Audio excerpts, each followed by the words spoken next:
tardes, amados hermanos y hermanas. Muy buenas tardes a todos. Que el Señor les bendiga grande y poderosamente. En esta tarde vamos a completar la lección número 30 sobre la segunda venida de Cristo. Entonces vamos a iniciar como siempre con una oración y continuamos con la clase. Padre bendito, alabamos tu nombre en esta hora. Te damos las gracias por ser tan bueno, Señor, por guardarnos, por cuidarnos, porque tú eres especial, mi Dios, porque siempre nos cuidas, nos guardas, estás de nuestro lado en todas las cosas, Señor. Grande y maravilloso eres tú y digno, Señor, de suprema alabanza. Te doy las gracias, Señor, por esta lección que vamos a poder compartir en esta tarde los hermanos juntamente conmigo y que podamos disfrutarla, esta lección, para tu honra y tu gloria.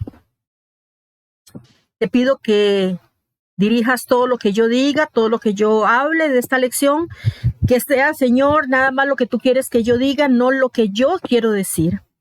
Señor, por favor, unge mi palabra con tu poder, unge mi boca con tu poder para que esto llegue y pueda tener la bendición de que puedan recibir ellos con todo amor tu palabra y atesorarla en sus corazones. Gracias, Señor, te lo pido. En el nombre de Cristo Jesús. Amén. Ok, hermanos, vamos con la lección 30 de la segunda venida de Cristo. Aquí yo tengo una nota, hermanos, que quiero compartir con ustedes y para mí es una nota importante, por eso es que la quiero compartir con ustedes. Es importante hacerles notar que no lo especifiqué en la lección anterior, cuando estábamos hablando sobre los reinos, ¿se acuerdan? El reino del norte y el reino del sur. El reino del norte desapareció ante los ojos humanos. Hasta el día de hoy, hermanos, nosotros no sabemos dónde están estas 10 tribus, cómo están localizadas, cómo es la distribución, dónde se encuentran, pero Dios sí lo sabe. No están ocultos a los ojos del Señor. Porque estas mismas tribus, estas 10 tribus, nuevamente aparecen en Apocalipsis. Entonces, como vuelven a aparecer en Apocalipsis, entonces tenemos claridad de que el Señor sabe dónde están estas tribus. Hasta hoy solo permanece la tribu del sur. Recuerden que incluye la tribu de Judá, de donde vino nuestro Salvador. Entonces, hermanos, eso era lo que yo quería agregarles de la lección anterior, aclararlo por lo menos para que ustedes lo tengan en cuenta y que ustedes sepan qué es lo que sucedió, porque muchas veces la gente pregunta después, ¿y qué pasó con las tribus, con los dos reinos? ¿Están todavía? ¿No están? Bueno, el único que ahorita se permanece y se sabe es el del sur. El del norte, las tribus no se sabe cómo están distribuidas, pero Dios sí, y eso es lo que interesa. Entonces, vamos a continuar con la lección de hoy y seguimos con el autor divino de la clase esta 30. Apocalipsis 3:14 dice, el amén, el testigo fiel y verdadero, el principio de la creación de Dios, dice esto. Como en la carta a la iglesia de Filadelfia, Cristo no se identificó empleando ninguna de las frases de la visión mencionadas en Apocalipsis 1:12 al 17. Esa cita ya la habíamos visto anteriormente. Entonces no la vamos a ver ahorita porque necesito avanzar. En vez de esto, se identificó con 3 títulos divinos. Número 1, hermanos, y presten atención o anoten. En primer lugar, el Señor Jesucristo se describió como el Amén. ¿Se acuerdan? Eso lo habíamos visto. Ese título excepcional, empleado solo aquí en las Escrituras, era para describir a Cristo. Recuerde también Isaías 65:16. Decía, porque el que es bendecido en la tierra será bendecido por el Dios de la verdad. Y el que jura en la tierra, jurará por el Dios de la verdad. Porque han sido olvidadas las angustias primeras y porque están ocultas a mis ojos. Entonces, hermanos, con este pasaje podemos ver dónde a Dios se le llama 2 veces el Dios de verdad. Y si ustedes prestan atención, Ustedes lo ven aquí en Isaías 65:16. Voy a volverlo a leer y presten atención al pasaje. Porque el que es bendecido en la tierra será bendecido por el Dios de la verdad. Y el que jura en la tierra jurará por el Dios de la verdad. Porque han sido olvidadas las angustias primeras y porque están ocultas a mis ojos. Entonces ya vimos aquí realmente que aparece 2 veces el Dios de verdad. La palabra amén en el hebreo es una transliteración de una palabra hebrea que significa verdad, confirmación o certidumbre. Se refiere a lo que es firme, estable e inmutable. A menudo se emplea amén en las escrituras para confirmar la veracidad de una afirmación. Por ejemplo, Números 5:22, y estas aguas que dan maldición entren en tus entrañas y hagan hinchar tu vientre y caer tu muslo. Y la mujer dirá, amén, amén. Ahora, Nehemías 8:6 también dice, bendijo entonces Esdras a Jehová, Dios grande, y todo el pueblo respondió, amén, amén, alzando sus manos, y se humillaron y adoraron a Jehová, inclinados a tierra. Mateo 6:13, en la Biblia Nueva Versión de los Hispanos, dice, y no nos metas, y aquí hace la aclaración esta misma versión, hermanos, porque la Reina Valera, versión 60, esta parte no me gusta de la traducción, porque dice, y no nos metas en tentación. Bueno, el Señor dice la palabra misma, que Él no tienta a nadie, ni puede ser tentado por nadie. Y la Reina Valera dice, y no nos metas en tentación. Entonces esta versión dice, y no nos dejes caer en tentación, sino líbranos del mal, o sea, líbranos del maligno, porque tuyo es el reino y el poder y la gloria para siempre. Amén. Romanos 16:27 dice, al único y sabio Dios, por medio de Jesucristo, sea la gloria para siempre. Amén. Primera de Corintios 16:24, mi amor en Cristo Jesús esté con todos vosotros. Amén. También Mateo 5:18, Mateo 6:12, Marcos 9:1, Lucas 4:24, Juan 1:51, Juan 3:3, Juan 3:5, Juan 3:11, Juan 5:19, vemos en estos pasajes donde el subyacente amén griego se traduce desierto. En la Reina Valera 60 también aparece como de esta manera, desierto. Y la palabra en verdad, de esta transliteración del griego, aparece como de la palabra amén, aparece como en verdad en la Biblia de las Américas. Todo lo que Dios dice es verdadero y cierto, por lo tanto, Él es el Dios de la verdad. Y tenemos que tener eso, hermanos, muy claro. Cristo es sin duda el amén, en el sentido de que Él es el Dios de verdad encarnado. Jesucristo es Dios mismo hecho carne. Pero hay más en este magnífico título que solo una confirmación de su deidad podemos nosotros darnos cuenta. En 2 Corintios 1:20 dice, Pablo escribe respecto de Jesucristo, y vean lo que Pablo dice, porque todas las promesas de Dios son en el sí, y en él, amén, por medio de nosotros, para la gloria de Dios. Entonces es por medio de la persona y de la obra de Cristo que todos los pactos y promesas de Dios se cumplen y se garantizan. Todas las promesas del Antiguo Testamento de perdón, de misericordia, de benignidad, de gracia, de esperanza y vida eterna están estrechamente ligadas a la vida, muerte y resurrección de Jesucristo. Él, Jesucristo, es el amén, porque el que confirmó todas las promesas de Dios fue precisamente Él. Por eso, el decir, hermanos, amén, solo se relaciona a la verdad espiritual de la vida diaria de los verdaderos hijos de Dios.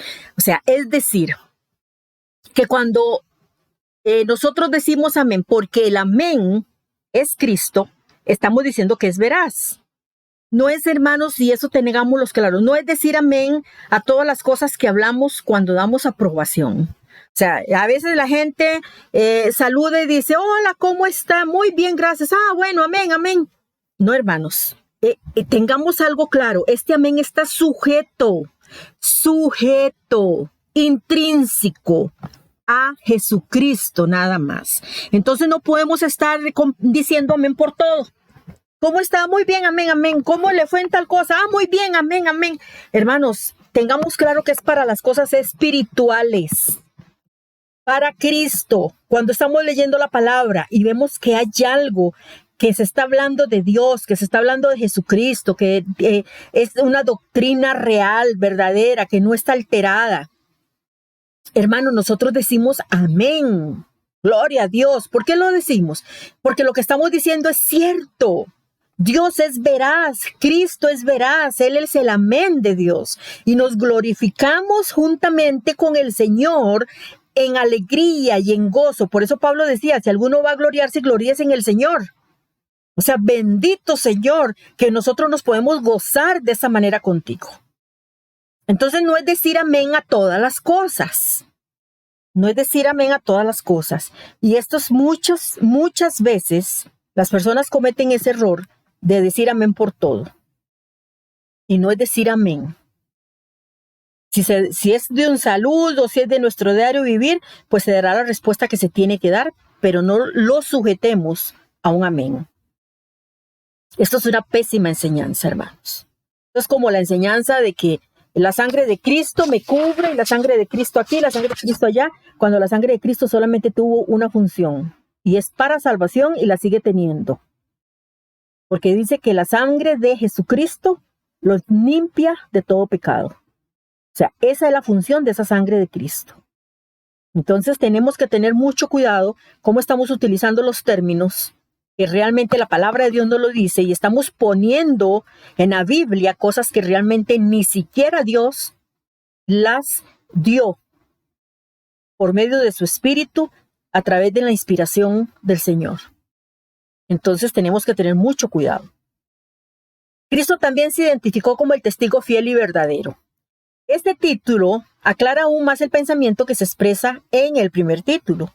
Jesucristo no solo es el amén por su obra, hermanos, sino también porque todo lo que dice es la verdad.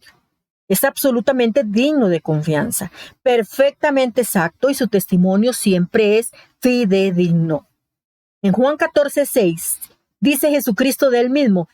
Jesucristo dijo, yo soy el camino y la verdad, no una verdad, sino la única verdad, la verdad y la vida. Entonces, por eso es que nosotros sabemos que Él es verdadero. Esta era una forma muy apropiada de comenzar la carta a los de la Odisea, cuando Él dijo el amén, porque les aseguraba que Cristo había evaluado con precisión su condición irredenta. ¿Por qué, hermanos? Porque no habían nacido de nuevo. Eran un montón de personas irredentes, no tenían a Cristo, no habían recibido la redención por medio de la sangre del Cordero. Entonces eran personas inconversas. También les aseguraba que su ofrecimiento de compañerismo y salvación en el versículo 20 era cierto, porque las promesas de Dios se confirmaban a través de su obra. Ahora, por último, Cristo se refirió a sí mismo como el principio de la creación de Dios. La traducción castellana es algo ambigua y despista un poco, más bien, hermanos, es algo ambigua y despista el propósito realmente de lo que quiere decir que Cristo es el principio de la creación. Como resultado, los falsos maestros que tratan de negar la deidad de Cristo han procurado usar este versículo para probar que Él es un ser creado. Sin embargo, no hay ambigüedad alguna en el texto griego, hermanos. Y yo quiero que presten atención a esto.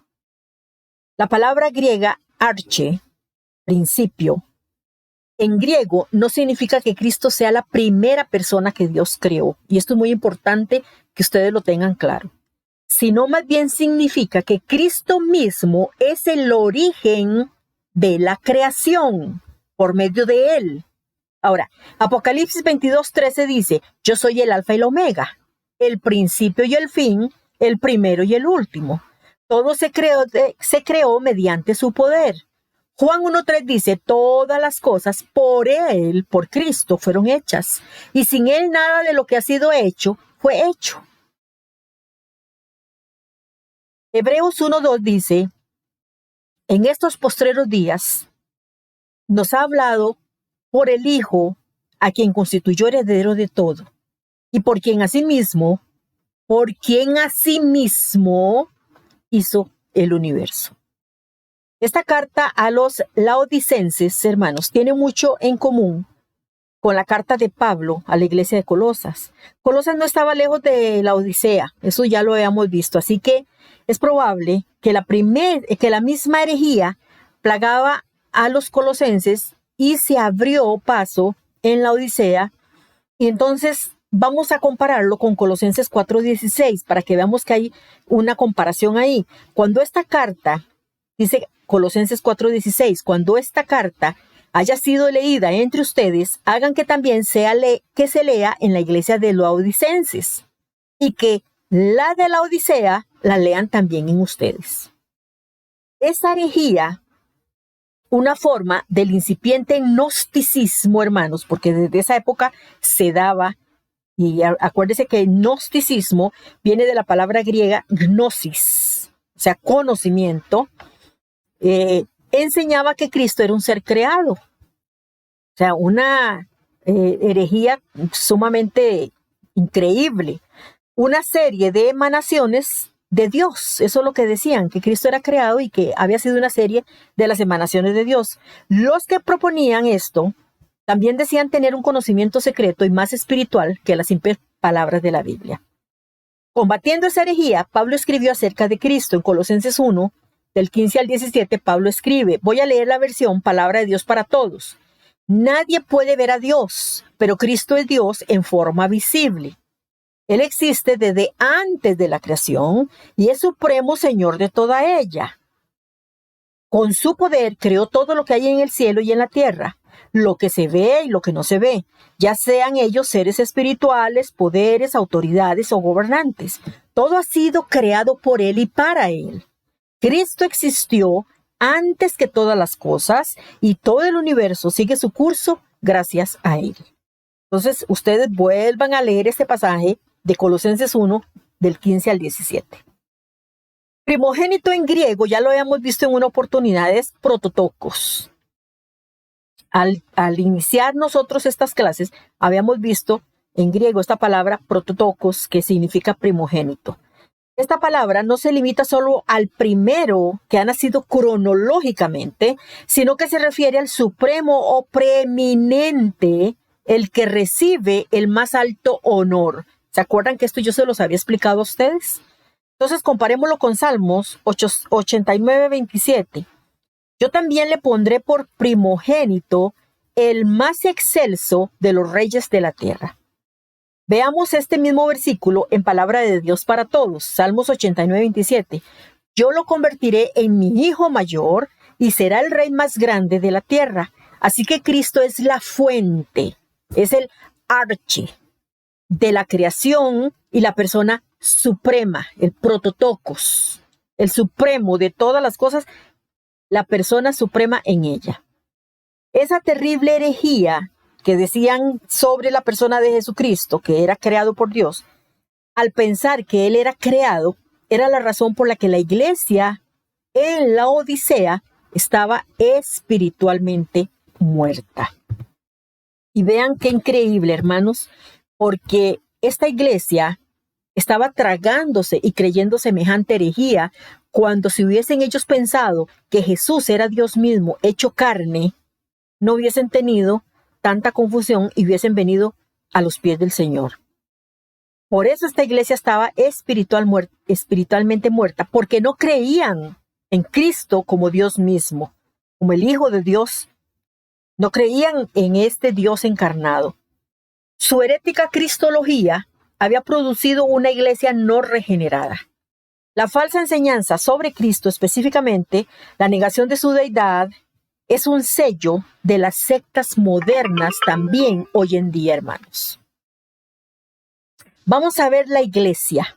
Vamos a ver en esta lección, vamos a ver la iglesia en la Odisea. La iglesia en la Odisea, en Apocalipsis 3:14, la parte A, dice, escribe esto al ángel de la iglesia en la Odisea. El Nuevo Testamento no menciona nada acerca de la fundación de la iglesia en la Odisea. Como en la mayoría de las otras 6 iglesias, es probable que se estableciera durante el ministerio de Pablo en Éfeso. ¿Se acuerdan que eso ya lo hemos visto también, hermanos, muchas veces?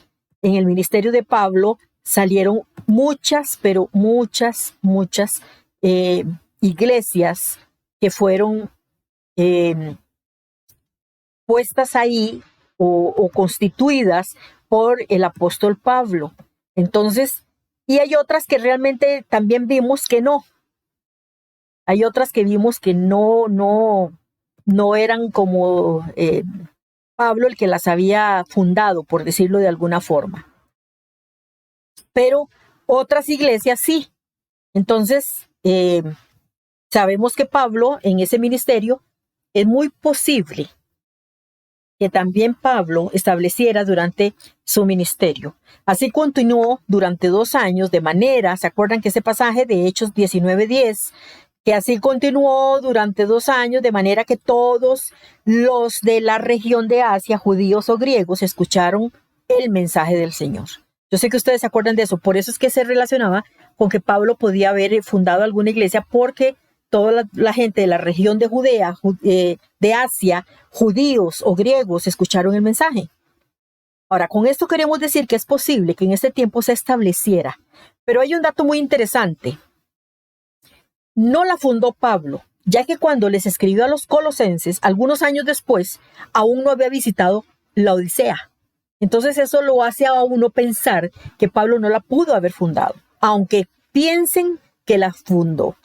Colosenses 2:1 dice, quiero que sepan cuánto estoy luchando por ustedes, por los que están en la Odisea y por todos aquellos que no me han conocido personalmente. Por este pasaje es que se espera que Pablo no la haya fundado, porque Pablo hace mención de que no lo han visto a él personalmente. Como Epafras, el colador de Pablo, fundó la iglesia de la cercana Colosas. Vean lo que dice Colosenses 1:6 y 7.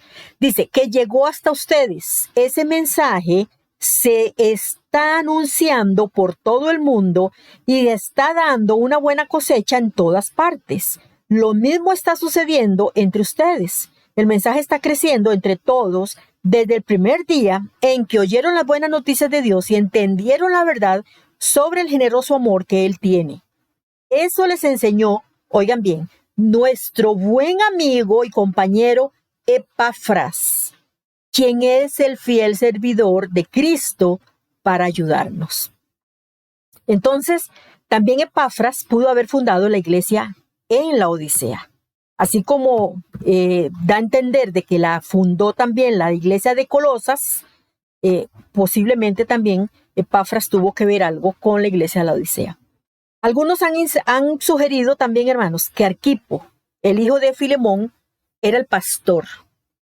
Filemón 1:2 dice, también les escribimos a nuestra hermana Pía, a Arquipo, nuestro compañero en la lucha por la fe, y a la iglesia que se reúne en tu casa. Comparándolo con Colosenses 4:17 dice, dígale en esto a Arquipo, asegúrate de hacer el trabajo que el Señor te ha encomendado. Entonces se piensa que Arquipo era el pastor.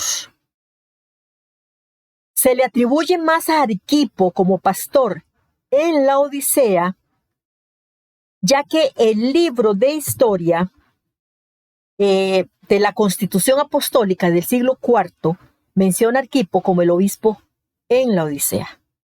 Entonces, ya eso tiene un poco más todavía de peso. Y es algo importante, hermanos, que nosotros lo tengamos así presente, porque es muy probable, de verdad, que Arquipo haya sido el pastor de esa iglesia. Ahora, ¿por qué? Porque, bueno, esa constitución, que es una un libro donde se van anotando históricamente los trabajos de las personas, los que estuvieron, los que fueron, pues ahí aparece Arquipo como el obispo, como el presbítero, como el pastor en la iglesia en la Odisea. Así que, hermanos, bueno, hasta aquí esta clase es un poquito más cortita. No la quise hacer muy grande para que no se me fueran a cansar. Es una clase que no es muy grande, pero es una clase que yo sé que va a traerles a ustedes mucha bendición. Si es necesario alguna pregunta, alguna aclaración, con todo gusto. Ustedes saben que me pueden preguntar por el WhatsApp y con todo gusto yo les puedo responder la inquietud que ustedes tengan. Vamos a terminar como siempre, hermanos, con una palabra de oración. Y si Dios lo permite, la próxima semana nos vamos a ver con la lección 31 de la segunda venida de Cristo. Y tenemos también la otra lección de la iglesia que fue edificada por Jesús. Creo que en esa vamos por la lección 12. Entonces vamos a tener la próxima semana 2 lecciones. Esta semana solo toca una. Vamos a despedirnos en oración. Un saludo a todos mis hermanos y que el Señor nos acompañe en el resto de esta semana. Vamos a orar. Padre bendito, alabamos tu nombre una vez más y te damos las gracias por esta lección que pudimos ver. Gracias, Señor, porque tú has tenido el amor, la inquietud para con nosotros, Señor, a través de tu Santo Espíritu, para que podamos aprender más, Señor, de tu palabra, para que podamos crecer espiritualmente también, Señor, porque sabemos que solamente contigo podemos crecer. Señor, gracias por todos y cada uno de los que van a escuchar esta lección. Prepara sus corazones, mi Señor. Te ruego, mi Dios bendito, que por favor tú hagas que ellos atesoren en su corazón esta enseñanza, que memoricen lo que tienen que memorizar, Señor, que no lo tomen nada más solo como una lección, sino algo que tienen que atesorar en su corazón, guardarlo en su corazón, porque, Señor, esto es para ellos bendición, como lo ha sido para mí. Padre, trabaja en la vida de cada uno de ellos. Gracias, Señor, por todo. Te doy las gracias por ser tan bueno, mi Señor, por guardarnos, por cuidarnos, por estar con nosotros, por permitir que tu palabra corra, Señor, y que se expanda, que más personas, Señor, puedan saber de la maravillosa palabra tuya. Gracias, Señor, te damos por todo. Bendice cada hogar representado, síguenos guardando, síguenos cuidando, Señor. Todo te lo pedimos y te damos las gracias en Cristo Jesús. Amén y amén. Hermanos, un gusto haber estado con ustedes. El Señor derrame bendiciones sobre el hogar de cada uno de ustedes y que si Dios lo permite y no ha venido antes o no me ha llevado antes, pues que podamos volvernos a escuchar y volver a saber de la palabra del Señor más dentro de 8 días. Ha sido un gusto compartir con ustedes esta lección y que el Señor derrame bendiciones sobre cada uno de ustedes. Chao.